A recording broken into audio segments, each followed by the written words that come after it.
Сәлем достар! Бүгін сіздермен маңызды әрі қызықты тақырыпты талқылаймыз. Перзентханаға дайындық. Қалай артық затсыз тек қажеттілерді алып сумка в роддом дайындауға болады? Егер сіз болашақ ана болсаңыз, бұл видео сізге арналған. Алдымен каналға жазылып қоңыраушаны басуды ұмытпаңыз. Ал ендеше бастайық. Алдын ала дайындық 34-35 аптасында жасалған жөн. Өйткені 3-ші триместрде бөпеңіз ұл немесе қыз екенін нақты білетін боласыз. Әр аймақтың перзентханасында қажетті заттар тізімі әртүрлі болуы мүмкін. Сондықтан өз жағдайыңызға қарай жинағаныңыз абзал. Құжаттар папкасы. Ең маңыздысы құжаттар. Бұл сөмгеге бірінші болып салынуы тиіс нәрселер. Жеке куәлік, жүктілік картасы, яғни обменная карта. Анаға арналған қажетті заттар. Келесі анаға арналған заттар. Олар түнгі көйлек 2 дана, біреуі родзалға, біреуі палатаға шыққанға киетін. Ашылатын болса ыңғайлылық болады. Немесе ашық-шашық жатудан қысылсаңыз, шалбары бар алды ағытылатын пижама алсаңыз да болады. Халат және жеңіл тәпішке.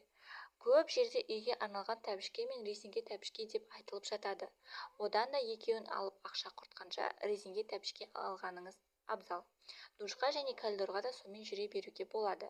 Халаттың жұмсақ махровый деп аталып жататын соны алыңыз. Өйткені босанып болған соң жылы жүру керексіз. Одан бөлек УЗИ, флюорографияға шақырып қалуы мүмкін. Гигиеналық заттар. Тіс щеткасы, тіс пастасы, сабын, сүлгі, әжетхана қағазы. Сусабын, туалетке арналған төсенше алудың қажеті жоқ. Олар менде қалып кеткен болатын. Сусабынмен аман-есен үйіңізге шыққан соң қолдана бересіз.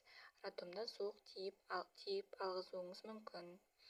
Арнайы перзентханаға арналған жаялықтар мен прокладкалар. Прокладкалардың өзіңіз әдетте қолданып жүрген алсаңыз және артқы бөлігі ұзындауын қолданған дұрыс. Телефон, зарядтағыш, керек болса құлаққап алдыртып алғаныңыз жөн. Артық косметика, парфюм немесе әшекейлерді алудың қажеті жоқ. Оларды жұбайыңыз роддомнан шығар кезде әкеліп беруін өтінсеңіз болады.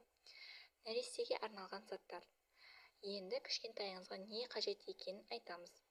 Жаңа туылған нәрестеге арналған киімдер 3-4 жиынтық. Жаялықтар. Қолданылатын түріне қарай 2 хб матадан 2 қалыңдау жасалған болса дұрысырақ. 4 жаялық сізге роддомнан шыққанша жетеді. Жөке немесе сулықтар. Сулықтардың, яғни салфеткалардың балаларға арналған алғаныңыз міндетті. Жөргек, памперс, ең кіші размер 1 блок, өйткені балаңыз жиі бүлдіріп қоя береді. Қалпақша, қолғап, нәски, бәрінен 2 данадан, сосын көрпеше, орысша айтқанда плед. Конверт, үйге шығу үшін бутылка сосқа дегенді әзірше алмағаныңыз абзал, дәрігерлер рұқсат беруі мүмкін. Сөмкені 2-ге бөліңіз. Босану үшін 1 бөлек, босанғаннан кейінгі 1 бөлек. Барлық заттарды алдын ала жуып, үтіктеп жеке пакетке салыңыз.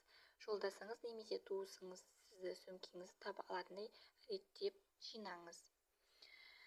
Міне, перзентхана дайындық дәл осылай қарапайым әрі нақты болуы керек. Ең бастысы сабырлы болыңыз, алда керемет сәттер күтіп тұр. Видео ұнаса лайк басып, пікір жазуды ұмытпаңыз. Пікір жазып, өз сөмкеңізде не болғанын жаза кетіңіз. Келесі видеоларда кездескенше.